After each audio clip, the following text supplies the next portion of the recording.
جی السلام علیکم ورحمۃ اللہ وبرکاتہ۔ الحمد للہ والصلاة والسلام علی رسول اللہ وعلى آلہ واصحابہ ومن سار علی ہدہ۔ الحمد للہ آج ہم قرآن مجید کا دوسرا پارہ دوسرے پارے کا مختصر طور پہ ہم خلاصہ دیکھیں گے، اور یہ دیکھیں گے کہ اللہ تعالیٰ نے دوسرے پارے میں ہمیں کس بات کی تعلیم دیا ہے، اور کیا اہم اہم باتیں ہم کو دوسرے پارے میں ملتی ہیں۔ کل ہم نے سنا تھا کہ پہلا پارہ جو سورہ بقرہ اور سورہ فاتحہ کا حصہ تھا، آج دوسرا پارہ جو ہم دیکھیں گے، دوسرا پارہ یہ پورا کا پورا سورہ بقرہ، اس میں سورہ بقرہ ہی کی آیتیں ہیں، کیونکہ سورہ بقرہ 286 آیتیں سورہ بقرہ میں ہیں، اس لیے 141 آیتیں پہلے پارے میں ہیں، اور اس کے بعد پھر دوسرا پارہ مکمل سورہ بقرہ کی آیتیں ہیں، پھر تیسرے پارے میں بھی کچھ آیتیں ہیں۔ تو یہ جو ہے سورہ بقرہ، دوسرا پارہ پورا سورہ بقرہ پر مشتمل ہے۔ آئیے ہم دیکھتے ہیں سورہ بقرہ کا جو دوسرا پارہ ہے، یا دوسرا پارہ جو سورہ بقرہ کی آیتیں ہیں، اس میں چند باتیں خلاصے کے طور پہ یا خاص طور پہ اللہ تعالیٰ نے کیا بیان کیا ہے، یہ آج ہم انشاءاللہ اس میں دیکھیں گے۔ دیکھیے، پہلا پارہ جو تھا اس میں زیادہ تر جو باتیں تھیں وہ غیر مسلم یا اس طرح سے جو کفار تھے، جو مشرکین تھے، یا جو اللہ اور رسول کی نافرمانی کرنے والے لوگ تھے، ان کا کثرت سے اللہ تعالیٰ نے ذکر کیا تھا۔ جیسے بنی اسرائیل تھے، تفصیل سے اللہ تعالیٰ نے بنی اسرائیل کے جرائم اور ان کا جرم بیان کیا تھا، کفار کے بارے میں اللہ نے بیان کیا تھا۔ تو پہلے پارے میں اللہ تعالیٰ نے ان کو، ان کے صفات، ان کے سارے جو اوصاف تھے، منافقین کے اوصاف تھے، کفار جو تھے، بنی اسرائیل، ان سارے لوگوں کے بارے میں جو اللہ تعالیٰ نے پچھلے پارے میں، پہلے پارے میں بیان کیا۔ اب دوسرا پارہ چونکہ مسلمانوں کو اب احکام دیے جا رہے ہیں، مدینے کے اندر چونکہ مدنی سورہ ہے، اب مدینہ میں مسلمانوں کو احکام دیے جا رہے ہیں، کیا کرنا اور کیا نہیں کرنا۔ تو ایک ایک احکام اب مسلمانوں کے ذمے دیے جا رہے ہیں، اسی لیے پہلے پارے میں اللہ تعالیٰ نے وہ سارے برے لوگوں کے جو اوصاف تھے اس لیے بیان کیا کہ دیکھو تم ایسا نہیں کرنا۔ اللہ نے پہلے پارے میں یہ تعلیم دی تھی کہ اے مسلمانوں، اے صحابہ، تم ایسا نہیں کرنا جیسا یہ برے لوگوں نے کیا تھا، بنی اسرائیل ہوں، منافقین ہوں، چاہے کفار ہوں۔ اب اس پارے میں اللہ تعالیٰ وہ احکامات اب صحابہ کو دے گا، مسلمانوں کو وہ احکامات دے گا۔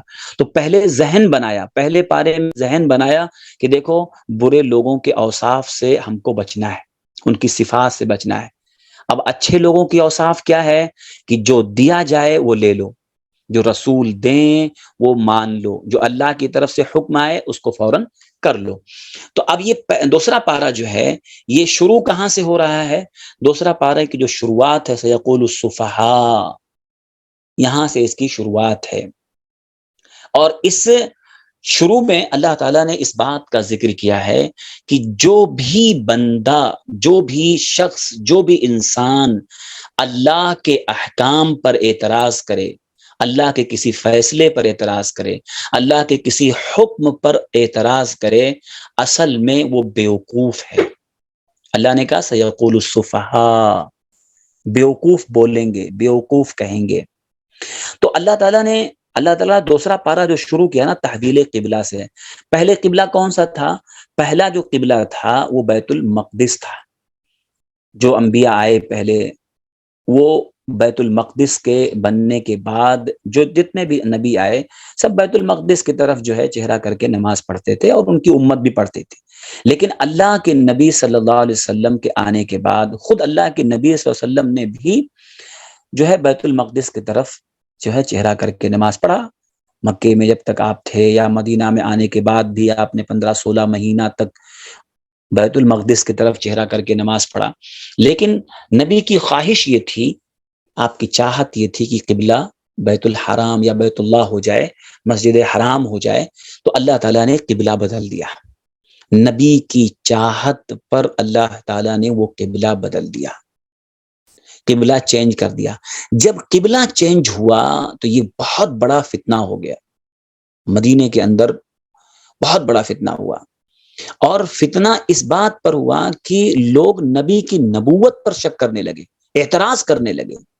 منافقین الگ، یہود و نصارہ الگ، بہت سارے کفار الگ، مشرکین الگ، سب اعتراض کرنے لگے کہ اگر خاص طور پہ بنی اسرائیل جو تھے یا یہود جو تھے، مدینے میں جو یہود تھے، وہ یہ کہنے لگے کہ اگر یہ سچا نبی ہوتا تو کبھی بھی قبلہ نہیں بدلتا. بھائی پچھلے نبیوں کا جو قبلہ تھا اس نبی نے بدل دیا، اگر یہ سچا نبی ہوتا تو قبلہ پچھلے نبیوں کا قبلہ نہیں بدلتا.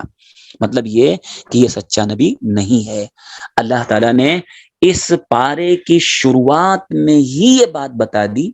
دو بات بتائی، ایک تو یہ کہ جو اللہ کے فیصلے اور اللہ کے حکم پر اعتراض کرے وہ بیوقوف ہے.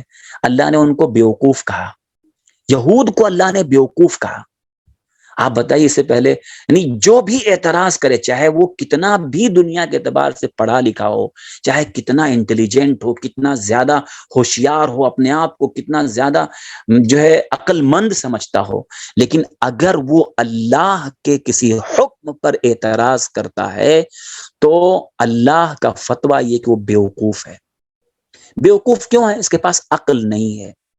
عقل اس لیے نہیں ہے کہ اگر واقعی اللہ کو اپنا رب مانتا ہے، رسول کو اپنا نبی مانتا ہے، تو جب اللہ اور رسول کسی بات کا حکم دے دیں تو پھر اعتراض نہیں. اگر اعتراض کیا تو مطلب اس کے ایمان میں کھوٹ ہے اور پھر یہ بیوقوف ہے. بھئی مالک جو حکم دے وہ کرنا ہے، جو اعتراض کرے وہ بیوقوف ہے. تو ایک بات اللہ نے کی. دوسری بات اللہ تعالیٰ نے اس دوسرے پارے میں جو بتائی کہ قبلہ کیوں اللہ نے چینج کیا. قبلہ چینج کرنے کی جو وجہ اللہ نے بتائی کہ اللہ تعالیٰ یہ دیکھنا چاہتا تھا کون ہے جو رسول کی اتباع کرتا ہے اور کون ہے جو رسول کی اتباع نہیں کرتا ہے، کون ہے جو مانتا ہے اور کون ہے جو نہیں مانتا ہے. یہ بہت اہم بات ہے. ایک تو یہ کہ وہ بیوقوف ہے جو اللہ کے حکم پر اعتراض کرے، دوسرے یہ کہ جو رسول کی نہ مانے. اور اللہ تعالیٰ یہ امتحان تھا، رسول کی کون مانتا، جو رسول کی مانے وہ ہدایت پر ہے، جو نہیں مانا وہ گمراہ ہے. بہت سارے لوگ گمراہ ہو گئے قبلہ چینج ہونے کے بعد. تو یہ اللہ دیکھنا چاہتا تھا کون ہے جو رسول کی مانتا ہے. بھئی اللہ کے رسول اگر کوئی حکم دے دیں تو رسول کا حکم اللہ کی طرف سے ہوتا ہے، رسول اپنی طرف سے فیصلہ نہیں کرتے ہیں. تو فیصلہ اللہ کی طرف سے تھا، رسول نے کہا تو مان لینے کا. لیکن جن لوگوں نے نہیں مانا، اللہ کہہ رہا ہے کہ اللہ یہی تو دیکھنا چاہتا تھا کون ہے جو رسول کی مانتا ہے اور کون ہے جو رسول کی نہ مان کے اپنے ایڑیوں کے بل پلٹ جاتا ہے. اصل میں اس کا حق ادا کیا صحابہ نے رسول کی ماننے کا حق ادا کیا. جیسے قبلہ چینج ہوا کسی صحابی نے کوئی اعتراض نہیں کیا. یہاں تک کہ آپ غور کریں، ایک مسجد قباء آپ جانتے ہیں، اسی مسجد اور جو ہے باقاعدہ ایک مسجد، اس کا نام مسجد قبلتین ہے. قبلتین دو قبلے والی مسجد. بعض لوگوں نے کہا کہ جو ہے ایک جگہ تھی جہاں لوگ نماز پڑھ رہے تھے اور وہاں پر ایک صحابی پہنچتے ہیں اور کہتے ہیں کہ تم لوگ ابھی بیت المقدس کی طرف چہرہ کر کے نماز پڑھ رہے ہو، میں تو اللہ کے نبی کے پاس سے نماز پڑھ کے آ رہا ہوں، فجر کی نماز میں نے نبی کے پاس پڑھی اور قبلہ چینج ہو گیا ہے، قبلہ بدل گیا ہے. حدیث کے الفاظ ہیں کہ وہ لوگ جو نماز میں تھے، ظہر یا عصر کی نماز میں تھے، اور ایک پیغام دینے والا آواز لگاتا ہے کہ قبلہ بدل گیا ہے، وہ لوگ نماز کی حالت میں ہی اپنے چہرے کو چینج کر لیا، بیت المقدس سے ہٹا کر کے جو ہے بیت اللہ کی طرف، مسجد حرام کی طرف نماز کی حالت میں ہی وہ بدل گئے. یہ ہے اتباع. اس کو کہتے ہیں رسول کی اطاعت. کی حکم آیا کوئی اعتراض نہیں، کچھ نہیں، اسی نماز کی حالت میں ہی اپنے آپ کو بدل لیا. تو اللہ تعالیٰ نے اس پارے کی شروعات میں ہی ان لوگوں کو بیوقوف کہا جو نہیں ماننے والے، جو اعتراض کرنے والے. آج بھی کتنے لوگ ہیں شریعت کے بارے میں اعتراض کرتے ہیں، یہ کیسے؟ مسلمان کتنے، ایسا نہیں ہونا چاہیے تھا، وہ نہیں ہونا چاہیے تھا، ہاں یہ اللہ نے پردے کا حکم کیوں دیا، اللہ نے ایسا کیوں کیا، اللہ کو ایسا نہیں کرنا. یہ دنیا میں ایک یعنی یہ بیوقوف کہیں گے اس کو. اللہ تعالیٰ کے فرمانے کے مطابق سیقول السفہاء، جو اللہ نے کہا نا کہ سفہاء مطلب بیوقوف، جو پرلے درنی خفیف ہلکا پست، تو یہ بیوقوف ہے جو شریعت کے بارے میں، نبی اللہ کے حکم کے بارے میں اعتراض کرے. تو یہ اللہ نے یہاں ذکر کیا ہے. اور دوسری بات جو معلوم ہوتی ہے کہ اتباع ہماری زندگی میں ہونا چاہیے، رسول کی اتباع اور اطاعت. رسول جو کہہ دیں اس کو فوراً کر لینا، مان لینا، بلا بحث کے، بلا چون چرا، جیسا صحابہ نے مانا. ایک تیسری بات جو معلوم ہوتی ہے اس میں دوسرے پارے میں، جو بہت اہم ہدایت کی بات ہے، آگے چل کے اللہ تعالیٰ نے امت محمدیہ کی فضیلت بیان کیا. یہ جو امت ہے نا، ہم کس کی امت ہیں؟ امت محمد، یعنی محمد الرسول اللہ صلی اللہ علیہ وسلم کی امت ہے ہم. اور یہ بہت بڑی فضیلت ہے. اللہ تعالیٰ نے ہم کو آخری نبی کی امت میں ہم کو پیدا کیا نا، معمولی نعمت نہیں ہے. اصل میں ہم اس کو کبھی غور نہیں کرتے. پچھلی امتیں جتنے آئیں، جتنے نبی آئے دنیا میں، ان کی امتیں، ان کی امتوں میں اللہ نے ان نبیوں کی امت ہم کو نہیں بنایا. ہم کو ایک ایسے نبی کی امت اللہ نے بنایا نا، جو نبی سارے نبیوں کے سردار ہے، جو سب سے پہلے قیامت کے دن جنت کا دروازہ کھٹکھٹائیں گے، کھلوائیں گے، جن کی جو سب سے پہلے اپنی قبر سے نکلیں گے. آپ غور کریں کتنے بڑی شخصیت اللہ کی نگاہ میں ان کی امت اللہ نے ہم کو بنایا ہے. تو اللہ تعالیٰ نے سورہ یعنی دوسرے پارے میں نا، اس کے آگے تحویل قبلہ کے آگے اللہ تعالیٰ نے اس امت کی فضیلت بیان کیا کہ اے امت محمد، ہم نے تم کو امت وسط بنایا ہے. جتنی امتیں دنیا میں آئی ہیں، ان ساری امتوں میں تمہاری فضیلت اتنی بڑی ہے کہ اللہ تعالیٰ نے تم کو گواہ بنایا ہے. کتنی بڑی بات ہے کہ گواہ تو امت وسط ہو. وسط کا مطلب بیچ.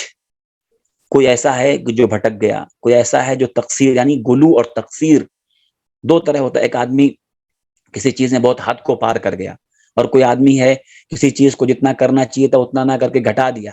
لیکن بیچ والا معاملہ کہ ایک دم پرفیکٹ، جتنا حکم تھا اتنا کیا، اپنی طرف سے نہ کچھ بڑھایا نہ گھٹایا.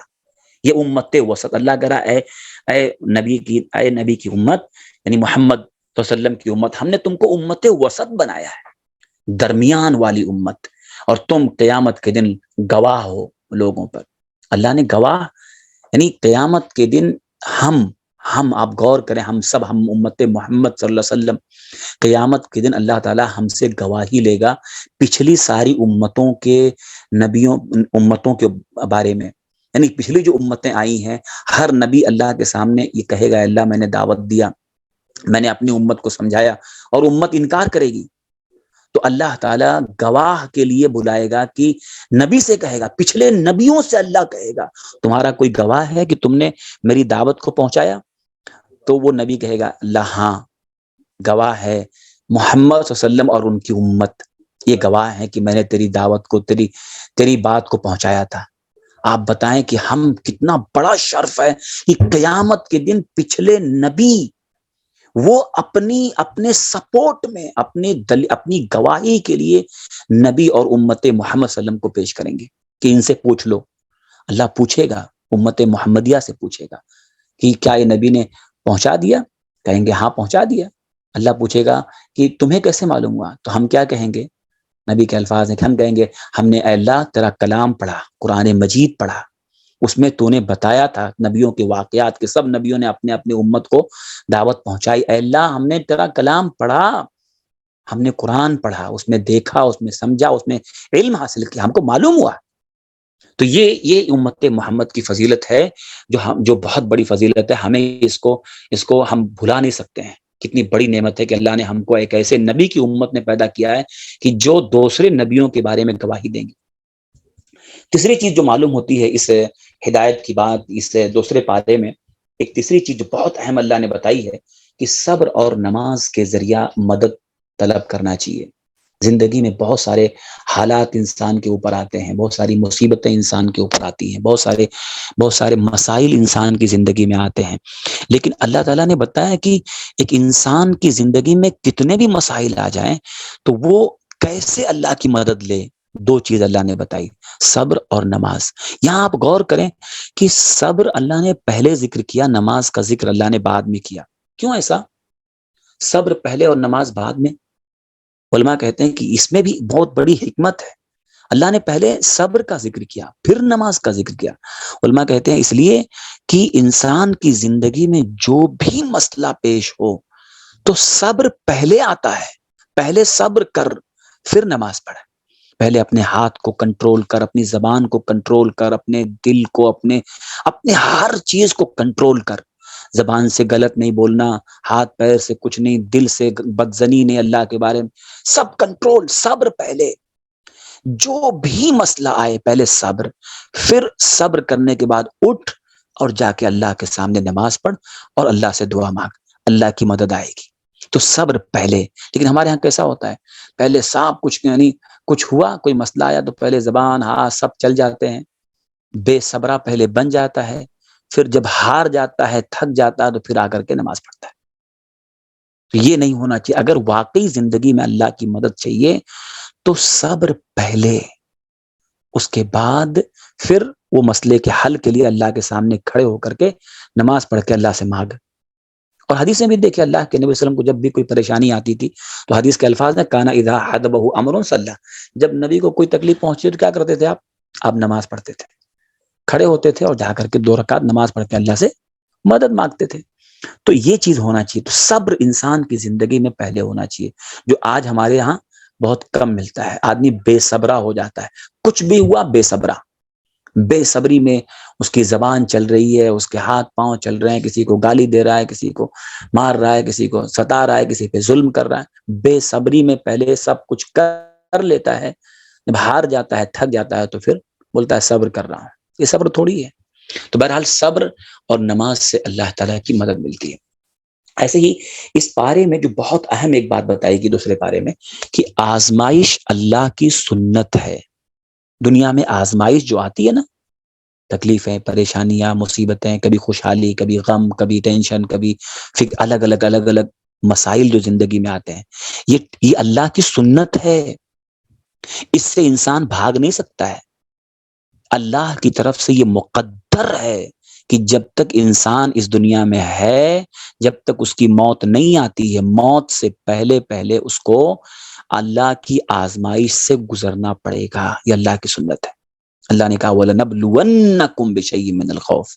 یہ اللہ کی طرف سے طے ہے کہ ہم تم کو ضرور آزمائیں گے، چیک کریں گے تم کو. دنیا میں اللہ کی طرف سے آزمائشیں، امتحان ہوتی ہیں. یہ اللہ کی سنت رہی ہے جب سے اللہ نے آسمان زمین بنائے، جب سے اللہ تعالیٰ نے نبیوں کا سلسلہ جاری کیا، تب سے اللہ کی یہ سنت رہی ہے کہ اللہ تعالیٰ اس دنیا میں آزمائش رکھا ہے.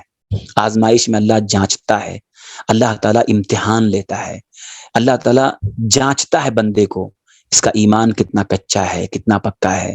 بھئی آخرت میں درجہ دینا ہے، جنت دینا ہے یا جہنم میں جائے گا، اس کو چیکنگ کہاں کیسے سلیکشن دنیا میں ہوتا ہے. دنیا میں چناؤ ہوتا ہے، سلیکشن ہوتا ہے، اور وہ سلیکشن آزمائش میں ہوتا ہے. ایک انسان عام حالات میں بہت اچھا رہتا ہے، دیندار رہتا ہے، لیکن جب آزمائش آتی ہے نا اس کی زندگی میں، تب اصل معلوم ہوتا ہے کتنا دیندار ہے، یہ کتنا زیادہ اللہ پر ایمان ہے، کتنا توکل ہے، کتنا پرہیزگار ہے. کتنے سارے لوگ ہوتے ہیں اچھے حالات میں اللہ اللہ دیندار بنے رہتے ہیں، لیکن جیسے تھوڑی پریشانی آئی سب کچھ دین کو، سب سے پہلے دین کو سلام کرتے ہیں. نمازیں غائب، وہ سب کچھ کیا بولتا ہے، ارے بھائی جب سے نماز پڑھ رہا ہوں تب سے پریشانی اور آ رہی ہے. کتنے لوگ ایسا بولتے ہیں. ہاں، نماز پڑھنے سے کچھ نہیں ہوتا، جتنا پڑھو اتنا تکلیفیں آ رہی ہیں. وہ یہ سمجھتا ہے کہ نماز جو ہے پڑھیں گے تو تکلیف نہیں آئے گی. ایسا نہیں ہے. چاہے نماز پڑھ اور چاہے نہ نماز پڑھنا تیری زندگی کا مقصد ہے. بندگی یہ زندگی کا مقصد ہے. چاہے اچھے حالات آئیں چاہے برے حالات آئیں، یہ عبادت کرنا ہی کرنا ہے. آزمائش سے عبادت کا کوئی تعلق نہیں ہے کہ عبادت کریں گے تو آزمائش نہیں آئے گی. وہ تو اللہ کی طرف سے مقدر ہے، وہ تو آئے گا ہی آئے گا. تو ہر حال میں اللہ کا بندہ بن کے رہنا ہے. یہی اللہ چیک کرتا ہے کہ ایک بندے کے اوپر آزمائش چاہے کتنی بھی آ جائے لیکن یہ اپنی بندگی سے باہر نہ نکلے. ہر حال میں اللہ کا بندہ بن کے جیے، چاہے اس کے اوپر مصیبت کے پہاڑ ٹوٹ جائیں لیکن یہ اللہ کی بندگی سے نہ نکلے. ہر وقت اللہ سے جڑا رہے، بندگی میں آنچ نہیں آنا چاہیے، بندگی میں کمی نہیں آنا چاہیے، اس کی عبادتی زندگی میں کمزوری نہیں آنا چاہیے، چاہے حالات کیسے بھی آ جائیں۔ یہی اللہ تعالیٰ اصل میں چیک کرنا چاہتا۔ کتنے لوگ فیل ہو جاتے ہیں، کتنے لوگ فیل ہو جاتے ہیں، حالات جب بدلتے ہیں تو یہ بدل جاتا ہے، اس کی عبادت والی زندگی بدل جاتی ہے، اس کی تقوی والی زندگی بدل جاتی ہے، اس کے پرہیزگاری والی زندگی بدل جاتی ہے، الگ انسان ہو جاتا ہے۔ حالات آپ خود ہی دیکھ، کبھی انسان بہت اچھا نمازی بن جاتا ہے، کبھی چھوڑ دیتا ہے، کبھی بہت دیندار، کبھی چھوڑ دیتا ہے۔ کیوں ایسا ہوتا ہے؟ حالات اس کو بدل دیتے ہیں، نہیں بدلنا چاہیے۔ اللہ یہی چیک کرنا چاہتا ہے کہ یہ ہر حال میں اللہ کا بندہ رہتا ہے یا آزمائش آنے کی وجہ سے اس کی بندگی میں فرق آتا ہے۔ تو بہرحال یہ بہت اہم چیز ہے۔ اللہ نے جو ذکر کیا کہ اللہ تعالیٰ کی سنت ہے کہ یہاں اللہ چاہے کوئی اچھا ہو چاہے برا ہو، یہاں سب کو آزماتا ہے۔ نبیوں پہ آزمائش آئی، صحابہ پہ آئی، بڑے بڑے نیک لوگوں پہ آئی، اور بروں پہ بھی آتی ہے، سب پر آتی ہے آزمائش، کوئی بھاگ نہیں سکتا ہے۔ کبھی کبھی اچھے لوگوں پہ زیادہ آتی ہے، اور تکلیف اور زیادہ آتی ہے۔ تو کیوں ایسا ہوتا ہے؟ یہ اللہ کی طرف سے آزمائش ہوتی ہے، اور آزمائش کے بہت سارے فائدے بھی ہیں جو ہم یہاں ذکر نہیں کر سکتے، لیکن یہ ہم بتا رہے ہیں کہ اللہ کی سنت ہے۔ ایسے ہی اس پارے میں اللہ تعالیٰ نے ایک بات اور بتائی جو بہت بڑا جرم ہے، جس کو یہود نے کیا، بنی اسرائیل نے کیا، اور آج بھی بہت سارے لوگوں سے یہ جرم ہوتے ہیں۔ کیا؟ کتمان علم، کتمان حق، یعنی حق بات جو ہے یا جو سچی بات ہے اسے چھپا لینا، حق بات کا چھپا لینا یا علم کو چھپا لینا، یہ جرم یہود نے کیا تھا، بہت بڑا جرم ہے۔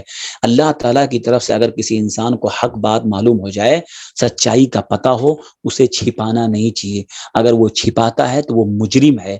یہود نے ایسا کیا، تورات میں، انجیل میں، نصارہ نے، جس میں اللہ کے نبی کی صفات بتائی گئی تھی، ایسا ایسا ایسا نبی آئے گا، لیکن ان لوگوں نے چھپا لیا، اپنے عوام کو بتایا نہیں بتایا، جبکہ وہ اچھی طرح جانتے تھے کہ یہ سچے نبی ہیں، پتا تھا ان کو، لیکن بتایا نہیں، اپنے لوگوں کو بتایا نہیں، گمراہ کیا اپنے لوگوں کو، اپنے لوگوں سے کہا کہ سچے نبی نہیں ہیں۔ اللہ نے کہا کہ علم کو، حق کو چھپانا بہت بڑا جرم ہے۔ آج بھی کتنے لوگوں کو قرآن و سنت کے بارے میں پتا ہوتا ہے، قرآن کی یہ آیت ہے، یہ حدیث ہے نبی کی، لیکن اس کے خلاف لوگوں کو بتانا یا صحیح نہ بتانا، ہاں، یہ بالکل غلط ہے نا بھائی۔ کتنے سارے معاملے میں ایسا ہوتا ہے کہ آدمی کو یہ بات پتا ہوتی ہے کہ اللہ کے نبی کی حدیث کیا ہے، پتا ہے لیکن نہیں بتا رہا ہے، ہاں، یا صحیح نہیں بتا رہا ہے، اس کو گھما پھرا کر، بہت سارے معاملے میں اس کو پتا ہے کہ اللہ کے نبی صلی اللہ علیہ وسلم کی حدیث ہے، بہت سارے، یہ شرک ہے، یہ بدعت ہے، یہ نبی نے منع کیا ہے، اس سے رکنا چاہیے، بہت ساری چیزیں کتنے سارے علماء کو پتا ہوتے، لیکن بہت سارے لوگ ہیں جو دنیا کے مفاد کی بنیاد پر لوگوں کو صحیح بات نہیں بتاتے، تو یہ جرم ہے۔ تو یہ اللہ نے یہاں ذکر کیا کہ یہ دوسرے پارے میں کہ بہت بڑا جرم ہے جو حق کو چھپائے۔ ایسے ہی ایک بات اور ہم کو معلوم ہوتی ہے اس بارے میں کہ قیامت کے دن جو ہے نا، اللہ نے فرمایا کہ سارے رابطے، سارے رشتے سب کٹ جائیں گے۔ دنیا میں آدمی کی بہت ساری دوستیاں ہوتی ہیں، بہت سارے دوست ہوتے ہیں، احباب ہوتے ہیں، رشتے دار ہوتے ہیں جو کام آتے ہیں، لیکن قیامت کے دن کوئی کام نہیں آئے گا، کوئی بھی کام نہیں آئے گا، کوئی سفارش کام نہیں، کوئی فدیہ قبول نہیں، کچھ بھی نہیں، سارے راستے، سارے واسطے سب کٹ جائیں گے۔ یہ بہت بڑی بات ہے جو ہمیں دنیا میں، ایک انسان کو دنیا میں اپنے عمل کی فکر کرنا چاہیے، اور کھوکھلے دھوکے میں نہیں رہنا چاہیے، کسی کے بھروسے نہیں رہنا چاہیے، ورنہ آخرت میں جا کر کے بھٹکے گا۔ ایسے ہی اللہ تعالیٰ نے ایک بات اور بتائی اس بارے میں جو بہت اہم بات ہے کہ اکثر امت میں گمراہی پہلے گمراہوں کی اندھی تقلید کی وجہ سے آئی۔ بہت سارے لوگ جو اس امت میں گمراہ ہوئے، یعنی پہلی امتیں جو گزری ہیں ان میں جو گمراہی آئی، کیوں آئی؟ اللہ نے ایک بہت بڑی وجہ بتائی کہ انہوں نے اپنے پہلے باپ دادا جو تھے یا ان کے پہلے جو گزر گئے تھے اور وہ گمراہ تھے، انہی کی گمراہی کی اندھی تقلید کیا لوگوں نے، نہ دلیل دیکھا، نہ حق دیکھا، نہ صحیح دیکھا، نہ غلط، کچھ نہیں، ہمارے باپ دادا کرتے تھے ہم کر رہے ہیں۔ اللہ کہہ رہا ہے کہ اکثر امتوں میں گمراہی کی وجہ یہی تھی کہ آنکھ بند کر کے اپنے پہلے لوگوں کے نقش قدم پہ چلنا، ایسا نہیں ہونا چاہیے. آج بھی یہ چیز ہمارے سماج میں ہے. کتنے گھروں میں، کتنے سماج میں بدعات ہے، خرافات ہے، شرک ہے. آپ منع کرو بھائی مت کرو تو کیا بولتے ہیں؟ باپ دادا کرتے چلے آئے، صدیوں سے ایسا ہوتا چلا آیا ہے، ایسا لوگ کرتے چلے آئے. تو یہی گمراہی اللہ کہہ رہا ہے کہ پہلے لوگوں میں بھی تھی. تو اس سے بچنا چاہیے. آدمی کس کے پیچھے چلنا چاہیے؟ علم کے. آدمی باپ دادا نہیں، سماج نہیں، سماج باپ دادا بڑے اور فلاں اور یہ نہیں. علم کیا ہے؟ جو اللہ کی طرف سے آیا ہے. جو علم اللہ کی طرف سے آیا ہے اصل میں وہ دلیل ہے، وہی حق ہے، وہی دلیل ہے، اور اسی کے پیچھے چلنا ہے جو اللہ نے نازل کیا ہے. تو یہ ہم کو یاد رکھنا چاہیے. ہمیشہ ہر جگہ دلیل دیکھنا چاہیے.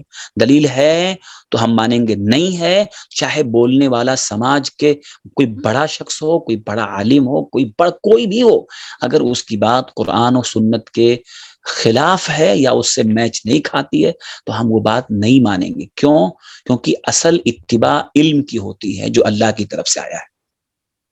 ایسے ہی اللہ تعالیٰ نے 3 بڑی نعمت کا ذکر کیا جو انسان کو اللہ نے قرآن میں جگہ جگہ.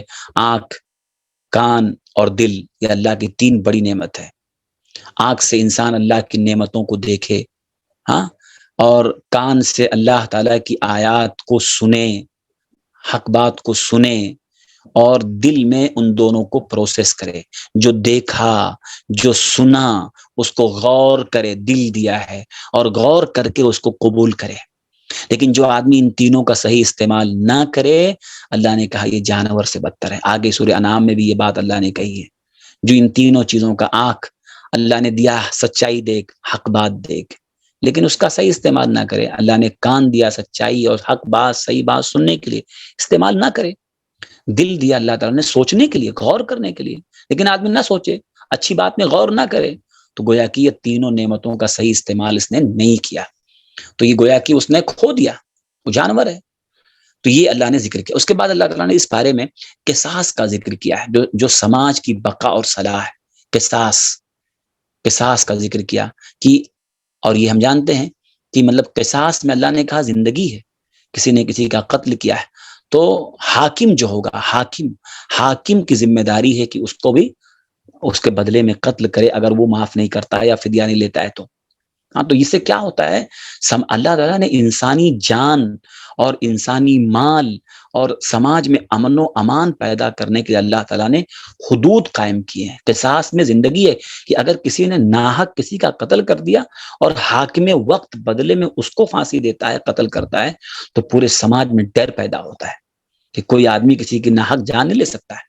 اللہ نے اس کا ذکر کیا. ایسے ہی اللہ نے وصیت کا ذکر کیا. اس میں وصیت کا ذکر کیا ہے کہ وصیت بہت عظیم چیز ہے، بہت ہی اہم چیز ہے. لیکن آج وصیت کے تعلق سے بہت سارے لوگوں کو کچھ پتہ ہی نہیں ہے، نہ کوئی وصیت کرتا ہے، اور اگر کوئی کرتا ہے تو اس میں بھی جو ہے غلط کر دیتا ہے، اور جہاں نہیں کرنا چاہیے وہاں کرتا ہے، جہاں کرنا چاہیے وہاں نہیں کرتا ہے.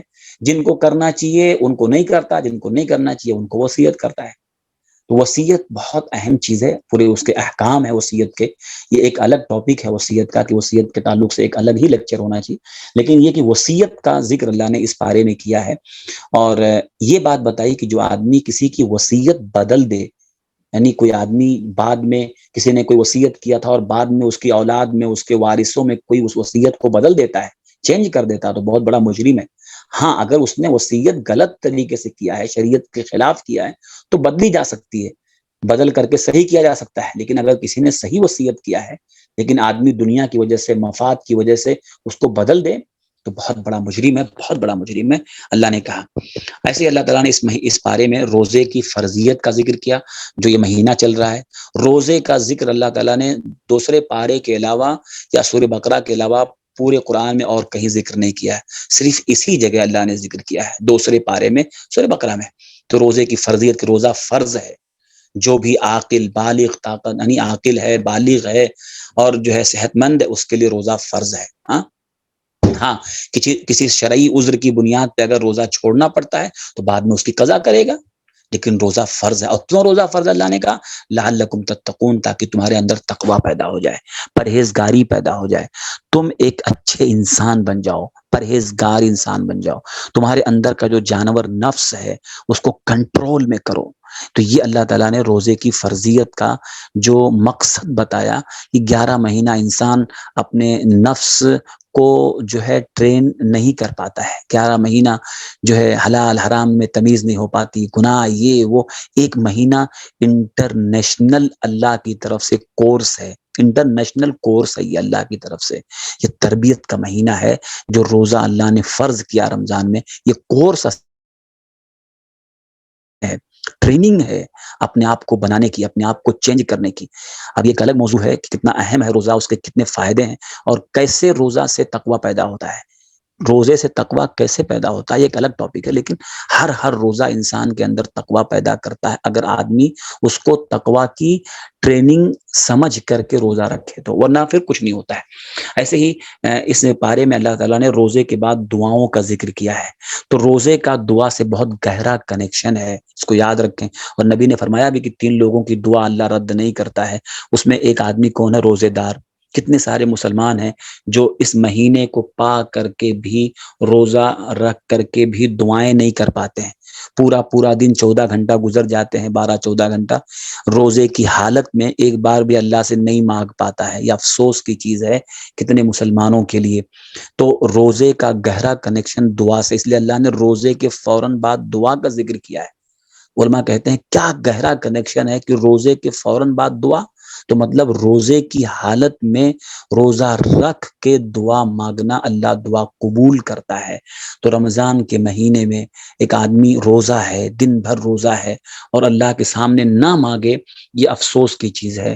تو یہ کرنا چاہیے کہ روزے خوب زیادہ دعائیں کرنا چاہیے۔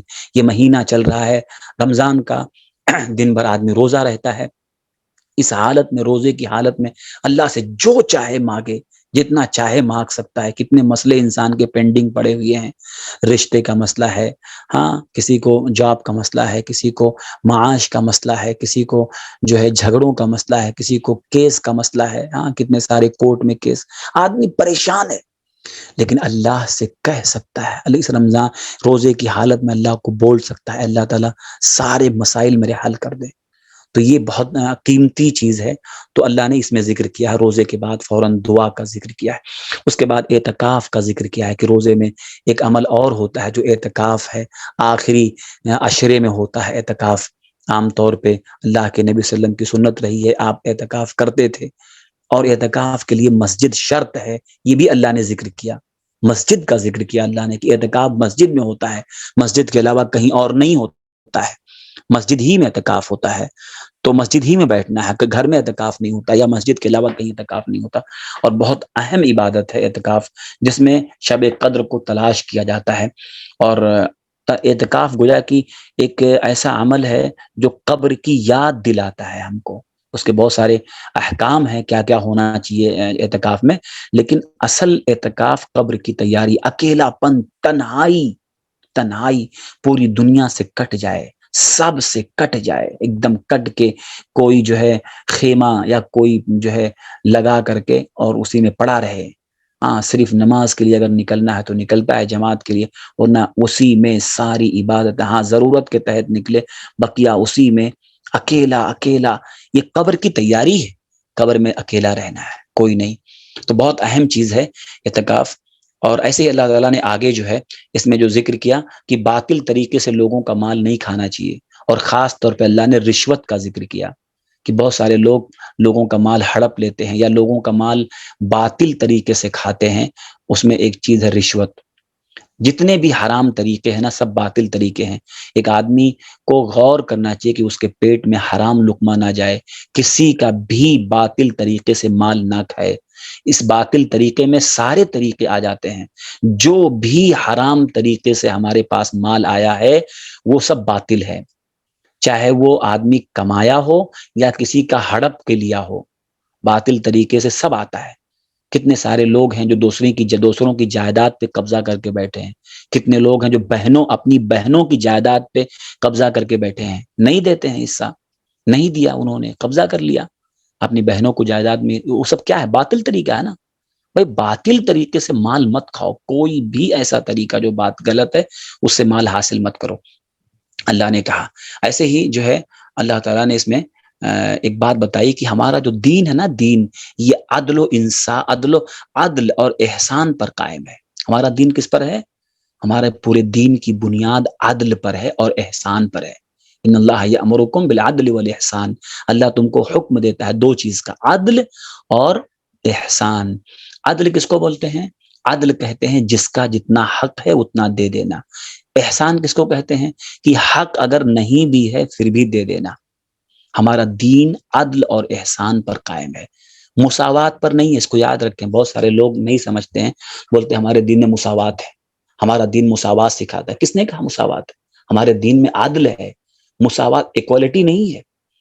یہی نعرہ لوگوں نے دیا، مرد عورت برابر، مرد عورت برابر، ہاں مساوات مساوات مساوات، اور ساری چیزیں نعرہ دے کر کے اسلام کے بنیاد کو ہلا دیا، اور آج بھگت رہے ہیں سب۔ اسلام میں مساوات نہیں ہے، اسلام میں عدل ہے، عدل۔ تو عدل ہے، انصاف، عدل سکھاتا ہے جس کا جو حق ہے وہ دو، عورت کا جو حق ہے عورت کو دو، مرد کا جو حق ہے وہ مرد کو دو، جس کا جو حق ہے سماج میں اس کو حق دو۔ لیکن مساوات نہیں ہے، مساوات کا مطلب برابری، برابر، یہ کوئی نہیں مانتا برابری۔ برابری کیسے ہو سکتا ہے؟ آپ گھر میں جو دو بچے ہیں، دونوں کا کپڑا آپ سیم سلاتے ہیں، مطلب ایک سائز کا، کہ دونوں کی سائز الگ الگ ہوتی ہے؟ بھئی عدل یہ ہے کہ جس کا جو حق ہے وہ دیا جائے۔ تو یہ جو ہے بہت اہم چیز ہے، ہمارا دین عدل اور احسان پر قائم ہے، عدل اور احسان پر۔ اس کے بعد اللہ تعالیٰ نے سب میں جو ہے احکامات میں طلاق کا ذکر کیا، خلا کا ذکر کیا، ایسے رضاعت کا ذکر کیا کہ مدت رضاعت کتنی ہوتی ہے، دودھ پلانے کی مدت 2 سال۔ ایسے اللہ تعالیٰ نے طلاق کے بارے میں ذکر کیا، طلاق 2 مرتبہ ہے، کسی عورت کو زندگی میں 2 ہی بار ایک انسان طلاق دے سکتا ہے، اور پھر اس کی عدت بتائی کتنا ہے۔ خلا کے بارے میں اللہ نے ذکر کیا، پھر جو ہے جس عورت کا شوہر انتقال کر جائے اس کی عدت کتنی ہوتی ہے، 4 مہینہ 10 دن۔ ایسے جو ہے طلاق ہونے والی عورت جو ہے اس کی عدت کتنی ہے۔ تو یہ سارے احکام اللہ نے بتائے، اور یہ سارے یہ فیملی جو میٹر یا فیملی جو احکام ہے نا، اللہ نے ان میں ایک بہت اہم بات بتائی، وہ یہ کہ یہ فیملی جو احکام ہے، جو عائلی زندگی ہے، جو خاندانی زندگی ہے، یہ ایک چیز پر قائم ہے۔ یہ مضبوط تب ہوگا جب انسان کے اندر تقویٰ ہو۔ خلا کے بارے میں، طلاق کے بارے میں، ایسے جتنے احکام اللہ نے بتائے نا، پوری فیملی جو احکام ہے یا جو خاندانی نظام ہے، اس کے بارے میں اللہ نے کہا کہ اگر تقویٰ ہے تو یہ مضبوط ہوگا، تقویٰ نہیں ہے تو یہ سب بکھر جائے گا۔ آج دیکھیے آپ، صرف اور صرف جتنے خاندانی نظام جو آج برباد ہے نا، اپنے خاندان یعنی فیملی جو معاملات آج بکھرے ہوئے ہیں نا، اس کی سب سے اہم وجہ ہے کہ تقویٰ نہیں ہے، اللہ کا ڈر نہیں ہے۔ اور اللہ نے یہ سورہ بقرہ، یہ 2 پارے میں اللہ نے بار بار، جہاں طلاق کی بات آ رہی ہے وہاں اللہ تقویٰ کا ذکر کر رہا ہے۔ نکاح جب ہوتی ہے تو وہاں 3 آیتیں پڑھی جاتی ہیں، 3 آیتیں، خطبہ حاجہ میں 3 آیتیں نبی پڑھتے تھے، اور وہ 3 آیتوں میں 4 بار اللہ کا ڈر یعنی تقویٰ کا ذکر کیا گیا کہ اللہ سے ڈرو۔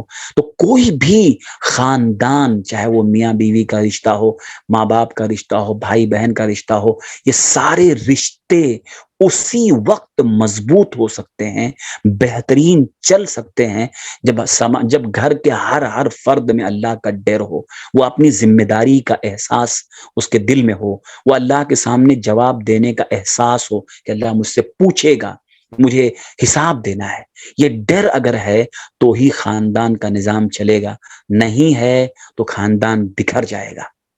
اللہ تعالیٰ نے یہ پورا جو ہے سارے بتانے کے بعد اس کا ذکر کیا ہے، اور اخیر میں اللہ تعالیٰ نے اس پارے کے اخیر میں طالوت بادشاہ کا ذکر کیا ہے، جو بنی اسرائیل میں اللہ تعالیٰ نے ایک بادشاہ پیدا کیا تھا، طالوت، جو مسلمانوں کی فوج کا جو ہے بادشاہ تھا، اور اللہ کی طرف سے طے کیا گیا تھا، اور جو ہے مسلمانوں کو یعنی بنی اسرائیل جو اس وقت مسلمان وہی تھے، ان کے ساتھ مل کر کے، اور ایک ظالم بادشاہ تھا جالوت ظالم بادشاہ تھا، کافروں کا بادشاہ تھا، تو اس سے لڑائی کرنا تھا، جالوت سے جو بہت زیادہ ظلم کیا تھا اس نے۔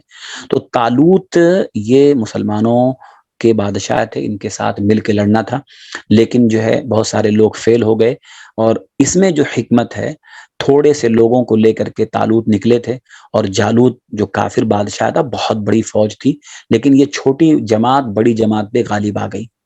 داؤد علیہ السلام بھی اسی طالوت جو بادشاہ تھا اسی کے وہ بھی ایک سپاہی تھے اس وقت، بعد میں جا کے نبی بنے، لیکن داؤد علیہ السلام اس وقت ایک سپاہی تھے جو طالوت کے ساتھ میں جالوت سے لڑنے گئے تھے، اور جالوت کو داؤد علیہ السلام نے ہی قتل کیا تھا۔